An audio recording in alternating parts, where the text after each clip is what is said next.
Dr. Alap Shah. Dr. Shah is a solo physician entrepreneur practicing general and pediatric anesthesiology. And he came all the way from Orange County. Orange County, okay. Still, you have to take a flight, right? Yes, sir. All right. So please welcome Dr. Shah. Thank you very much. Arrow. Good afternoon. Thank you thank you all of you for being here. I know it's a very exciting week and a lot of different things going on in different locations, so it means a lot for you guys to be here today. So I'm going to talk to you a little bit about this second residency. What does that mean? So we all remember the end of training, residency, fellowship. A very exciting time, momentum finally going in the right direction, anticipation, you've got your first contract being signed, compensation structure is being created, your first attending paycheck is on the horizon. You're finally there. And you go into your first couple days of your job, and it's like a deer in headlights. You feel like you're starting all over again. I call it a second residency. A lot of people call it a rude awakening. Either or. And you know, that's true. You basically are finally in a place where there's no structure. You've had this whole curriculum pushing you along, telling you what to do, where to apply, how to rank, what to apply, what exams to take. And finally, the instantaneous gratification of a standardized curriculum is gone. You're out completely by yourself. There's no syllabus, there's no clear hierarchy, there's no protected environment, there's no attending with a superhuman white coat or a white cape protecting you from the outcome. It's really just you and the patient. And that's really what the second residency is. It's basically coming out and feeling uncomfortable. And there's a term I'm going to use a couple times here. It's called operating while feeling vulnerable, or operable while vulnerable. And I want you to remember that term, because that is how we all come out of training. We've heard of the Dunning-Kruger effect. Basically, that says that initially people have this heightened sense of confidence. We call it being cocky, not confident. And then the more they actually learn about something, the more they realize that they don't know everything about anything. And that's exactly where residents are actually coming out these days. And a lot of people look at it as a danger zone, right? Where you're finally being thrust out. What was initially your clinical mastery, you thought you could sail into the sunset with that, is actually starting over. And you're now having to figure out financial stewardship, professional structure, leadership, accountability. And that capacity, is something that we've developed for a long time. We might feel uncomfortable, but we're actually more ready than you think. In medicine, we're so used to making decisions, synthesizing information with very little data given to us. Ideally, we'd love to have everything there. We have a $100 million medical record. Very rarely does it tell us everything about the patient, or do we have time to do that? We have to make decisions with little time. And this is why my 10 years of being a solopreneur, coming out, being in private practice, academics, private practice again, I started to realize that there's a lot of similarities, a lot of overlap between what individual physicians go through and founders, especially physician founders of startup companies go through. There's enormous amount of discipline. You have to act in ways that you normally wouldn't. Go out of your comfort zone every single day. There's a situational awareness that we've developed as physicians too.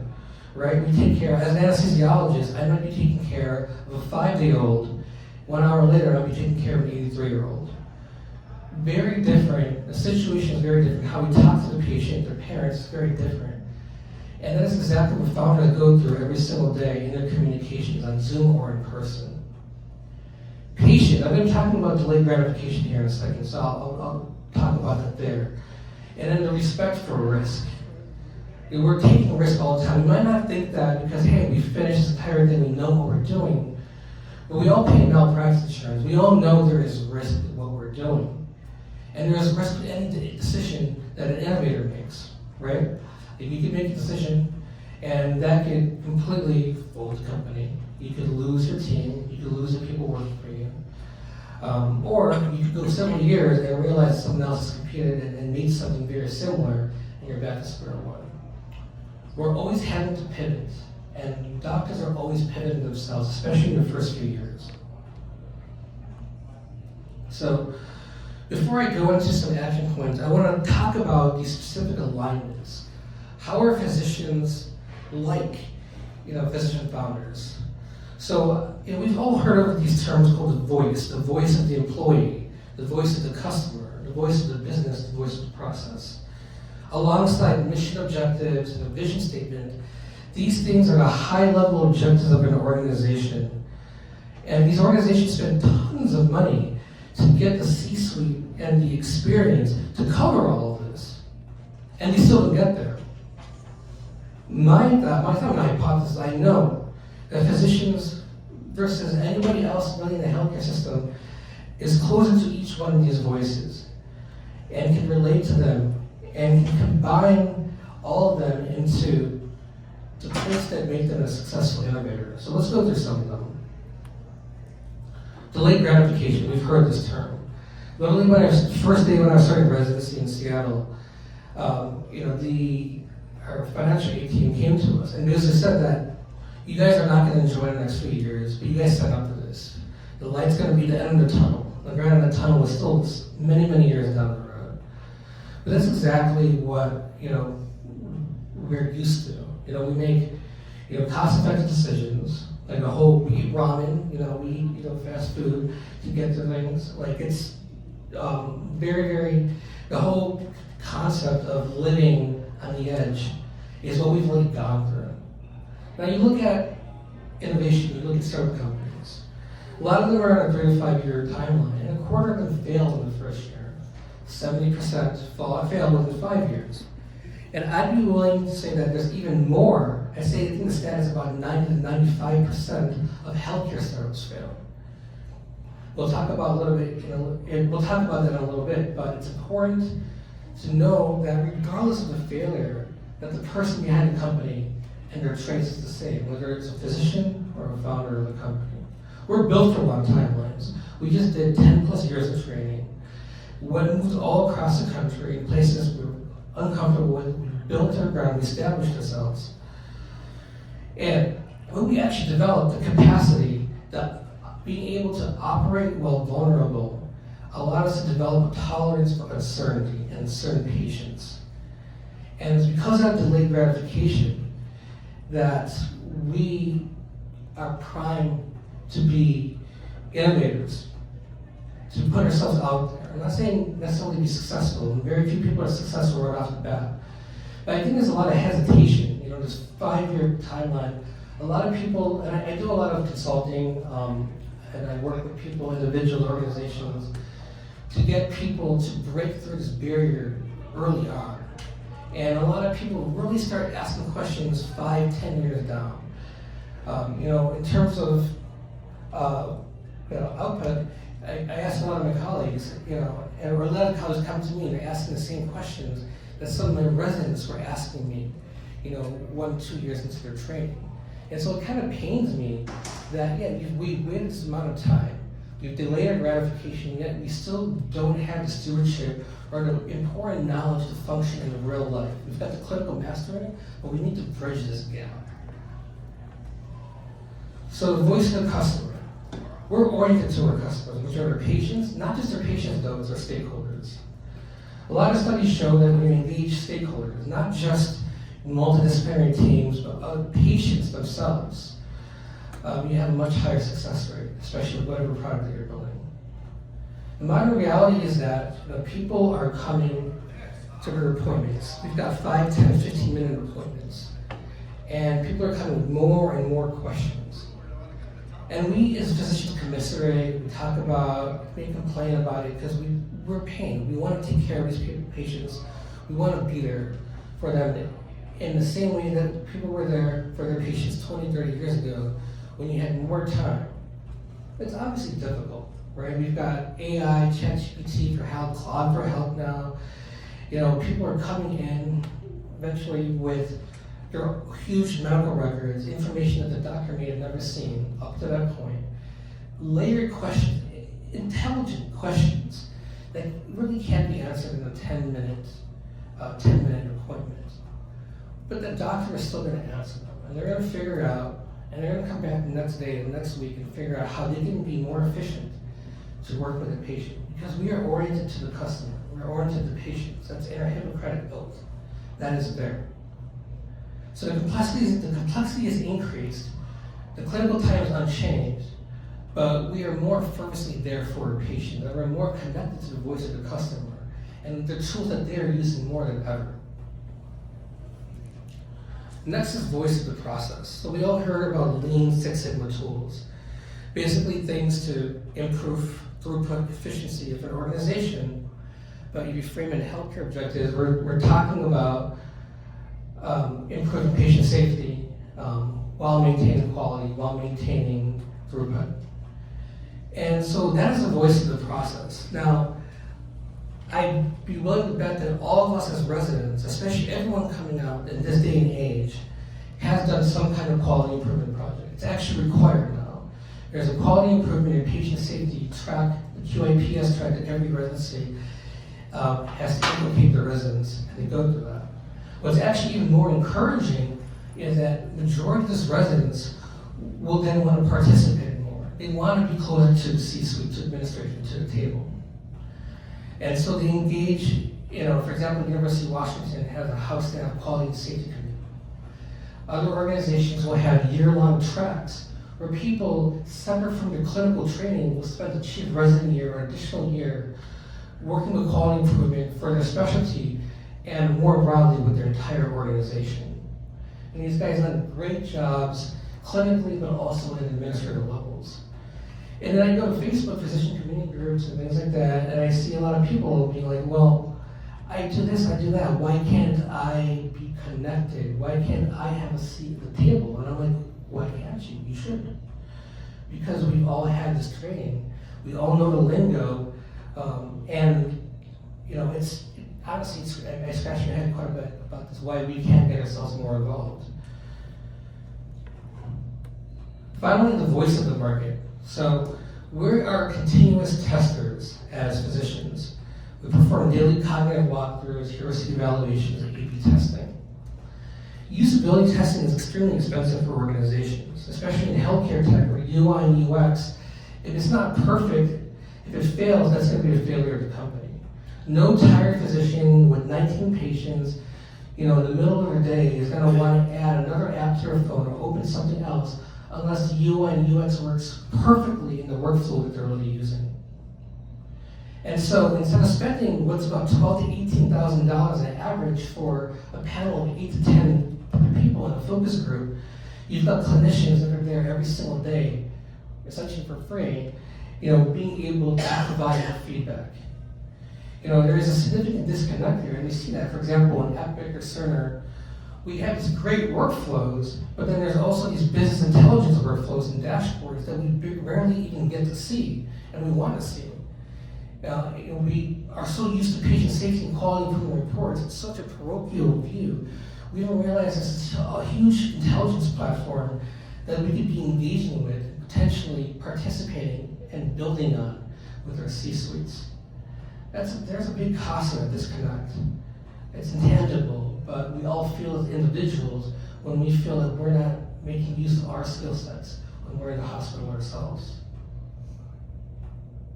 And it's clear, obviously, we all know, we all have complained about electronic health records at some point. A lot of them were developed initially without physician input, and eventually they did bring it in, but too little too late. And here we are, in this day and age, 20, 30 years after Epic and Cerner have been around, still figuring out how do I get rid of the stupid stuff on the screen and give myself a streamlined workflow so I can actually use this and not bang my head against a computer. And the last thing is adaptive resilience. So this goes along with the delayed gratification. So like I said, it's about surviving difficult periods. I've worked a lot with individuals, not just organizations. Many colleagues, many friends of mine have had to pivot. In the first couple of years, they change jobs. Private equity buys them out. They're not getting the leadership opportunity that they thought they were going to have. I've had friends with health scares, had to leave their jobs, move across the country, start all over again, not knowing if they were ever going to be able to start again. Neurosurgeons, orthopedic surgeons, internal medicine doctors, psychiatrists, I work with all of them. And every single one of them succeeded. They never thought they would, but they succeeded. They adapt, they're resilient. And that resilience, we talk about ourselves, but it is going to be probably everything I'm talking about. This is the number one successful trait for what would bridge a great physician with clinical mastery to be an innovator and a founder. So in the last few minutes, I'm going to build a roadmap for you. Long story short, my hope for physicians coming out of practice is that they take the first 5 years, actually the first 3 to 5 years, to understand what I'm going to be telling you about here, to build this roadmap for themselves so that they can go out and function at a much higher level within their professional organization or be a successful physician founder that I'm surrounded by with today. And so the first part of it is having a solid financial foundation. No one's going to be successful with finances for their organization if they don't have some personal financial stewardship. And that's been lacking. When people ask about savings accounts, people ask about setting up a simple retirement account in their 30s and 40s. These things need to be done early on. We need to build the stewardship and have people and help people learn these things early on rather than just simply go and ask the same questions over and over and not really learn what the true knowledge is for them. After you learn personal finances, then you really want to be able to rise up in your organization. So I want to call organizational literacy. So you know how your discipline works, but now how does your discipline work with the rest of the hospital? Are you able to participate in committees? Yes, but are you able to contribute? Can you build your own committee? Can you lead a committee? Can you make your committee more visible to the C-suite? These are things that are really important. Now you build visibility, you build relationships. You build relationships, you make it easier to use wherever you are as a testing ground for your own company, for your own intervention. You open up the door to a C-suite that another physician who doesn't have the same stewardship can do. And so the first 3 years, I really encourage people to go out, in addition to learning their finances, ask their chairs, their vice chairs of practice management to see the books, to understand how do things look on the backside. How does a hospital treat them? Ask them what an RFP is. You should know what an RFP is coming out after your first 3 years after training. Because that's how hospitals and practice groups communicate and interact with the hospitals. In addition to the two stewardships, there's 3 knowledge domains which I really want to emphasize. The number one is health economics. So, in addition to learning how your group is, you have to learn about reimbursement. You need to learn about intellectual property, compliance, approvals. You can't be shying away from when Jago comes to visit your site for a visit. You should actually be engaging with them and learning what they're looking at. The cost of ignorance is huge. When you avoid one little regulatory hurdle, you lose millions of dollars. That data breach, for example, the average data breach costs about $10.9 million. And even after you've cured that breach, many of the clients will simply leave. They're not going to want to use the platform after it's been compromised. And that's a big issue. A lot of companies fail in the first few years because of not being able to meet these regulatory hurdles. I mentioned the 90 to 95% failure rate for healthcare. In addition to healthcare regulation, not being able to, in addition to healthcare regulation, not being able to have the right user interface and user experience is crucial. And so having this cross-domain experience is extremely important to improve the success rate for your company. In addition to regulatory, there's also human resources and legal within your department. A lot of people don't really talk about this, but I really do want to emphasize this. In our trade in medicine, one of our biggest costs, actually the biggest cost I'd say, is our labor, right? None of us physicians are cheap, nurses are cheap, and healthcare generally is not cheap. And making mistakes can have huge ramifications. It can cost $10,000 to $20,000 to fire and rehire somebody and retrain them. Even worse, if you're not set up in the right way. For example, there was a company called Home for Heroes a few years ago. It had a lot of traction with the market, but they made the mistake, for example, of assigning everybody as a 1099 contractor instead of a W-2 employee. The Department of Labor cracked down on them and basically shut the entire company down. It's basically told that, hey, you've got the skills, you've got a great team, you've got a great mission, but you're gonna have to sit and you're not allowed to compete. You're disqualified. And in a nutshell, you lose your entire company that way. So I think human resources, understanding it very thoroughly, having a good human resources team that you work with, and not just the multidisciplinary team that you've built with the committees, but the people that work with you and under you, and whatever model you work with is extremely important. The last domain is clinical informatics. So this is one of the things I'm most interested in. I've been a separate fellowship in this. And in this day and age, I find, for example, on LinkedIn, people, all different walks, going and getting additional certificates in AI, and lean, and blockchain. And it appeared to me that really this is not something that should have a separate fellowship. This is something that we need to know right off the bat. There's several levels of proficiency. I showed you on a different slide.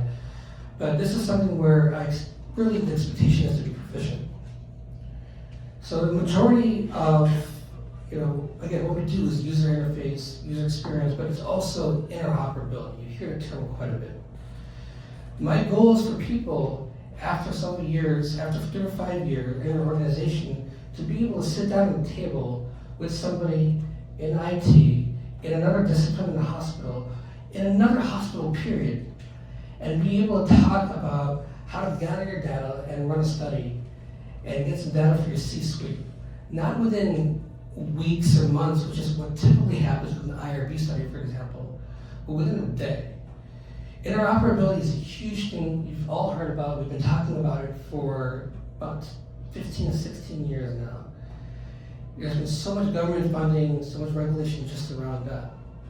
It should be really easy to be able to take data from one EHR and port it into your own.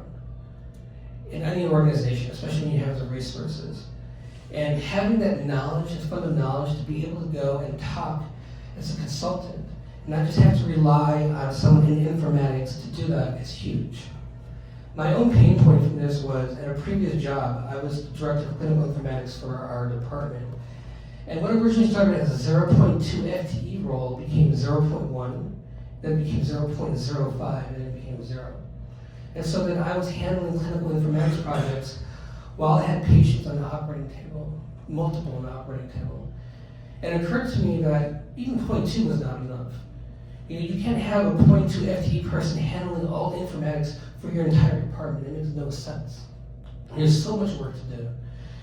And the only way you're going to get around it is if everyone has some level of knowledge. Everyone should be a 0.1 essentially themselves, because you can't have all the responsibility going on to 1 or 2 people in your department. So that kind of brings me to the end of our presentation here. I've spelled out a few different traits that are very important and that relate to how founders and physicians are very similar to each other. I've also laid out to you a 3 to 5 year framework with certain stewardships and funds of knowledge that I feel people would benefit from. What I've been working on has been a curriculum to sort of bridge that gap from year 0 to year 5. I call it the Transparent Medical Institute, or the TMI curriculum. And the name actually makes sense. It's a lot of information. It's too much information to digest. Finances, government regulation, professional stewardship. But you have to do it. And so I've been working on a curriculum, I've been working, mentoring individuals, putting content out there. My goal is to be able to inculcate this 5-year framework for new residents and fellows coming out of their training so they can get a head start on innovation and make a difference. Thank you. Any questions? The challenges a physician face today is not very different than what a person graduating from any college actually faces, right? Maybe a little more involved because you guys actually go through quite a bit of training and all that, and navigating the healthcare space is not easy. Why don't you actually have an app or something which actually guides a person as they graduate from college or residency or whatever the case may be, and say, okay, this is what you need to learn in year 1, this is what you need to get to in year 2, year 3 and 4. And this should be irrespective of whether the person is a physician or not. This can be just made it for all the college graduates who actually come out and actually face the workforce. Here's a business idea. That's sorry, I think we lost power here. That's okay, I can speak loudly. So 2 points about that. Excellent, by the way. Thank you for your question. So first of all, indeed, there have been multiple state medical societies. For example, the Maryland State Society has now encouraged medical or financial curriculum to be taught to the residents early on. So they actually put it in there. A lot of organizations, even universities, are starting to incorporate or bring this in.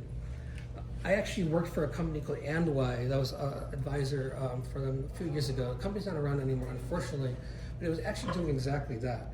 It was targeting college students and medical students coming out and using AI, using the data that they provided, what their goals were, what their current financial status was, would make recommendations, the tips about where to go for additional information, what they should be considering for whether you're a college student coming out or you're a medical student about to go to residency. And it had blog posts that would then be sent early on to these medical students, and they actually had some pretty good engagement. Fortunately, there's a lot of other things to go into that, and it was one of the things we found was that there were, medical students are very interested, but there's a lot of information out there, and so people started realizing that okay, well, it's not just personal finances, but we need to know about some of these other things, and so a lot of people were looking for platforms where they could ask multiple different types of questions. So yes, those things are already out there. I think we need to revisit, and like I said, there's always an opportunity to pivot. I actually am still in contact with a lot of these people that work with Andwise, and I think there's still something in the mix. Yeah. Thank you. Oh, sorry. As a physician entrepreneur, when you're working with a startup, what was your experience with fundraising, working with the investors? What was the timeline you were expecting versus what actually happened? Right. So for one of our companies, again, it's not in this anymore. It was probably the most daunting thing. I didn't have any experience with fundraising except for maybe getting some fundraising grants for research in college and medical school. So I didn't really know what the timeline was. I came into this myself kind of having no idea, to be honest with you. And so for me, it was more like, okay, my timeline is like, how long can I go before I'm going to go broke here? I was 1 or 2 years out of training, and I'm like, well, I need to establish myself. I want to have a family eventually. So my timeline was more tied to my own personal timeline. I knew that if I really wanted to do something, I would make whatever timeline work. But yes, I was limited by checkbook. So I gave myself about a year with our mobile med spa company back in 2018. I first started with bootstrapping it. I mean, just take savings and basically put it into the company. And then, I started looking for, some funding to help white labeling the concept. We had some leads and takes, but it took probably about 6 to 9 months after that. And that was basically me coming home after work every single day and just writing out emails, cold calls, talking with people, connecting with people.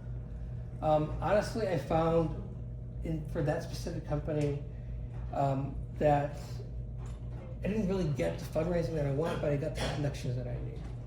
And so I gave myself a timeline I would give myself a timeline. I always give a recommendation of somebody else doing this. Give yourself 6 to 9 months. You want to see some traction. You may not see funding right away. People get very discouraged. It's very hard to get funding. It can be very hard.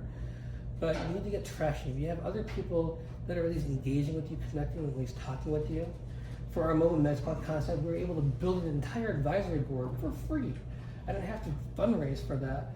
But by going out looking for fundraising, I was able to build a network. And we all heard the term, your network is your net worth. That was really key for me in the first year.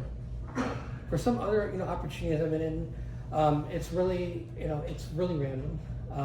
But again, I still stick to the 6 to 9 month mark, where if I'm not really getting traction, it's time to pivot or it's time to revisit something else. Thank you. I have one question. Last question. I was just going to say that, teaching residents about finance, and we were actually talking about it at lunch today. Who's doing the information is oftentimes not correct. It's one of my pet peeves too. No one asks the questions.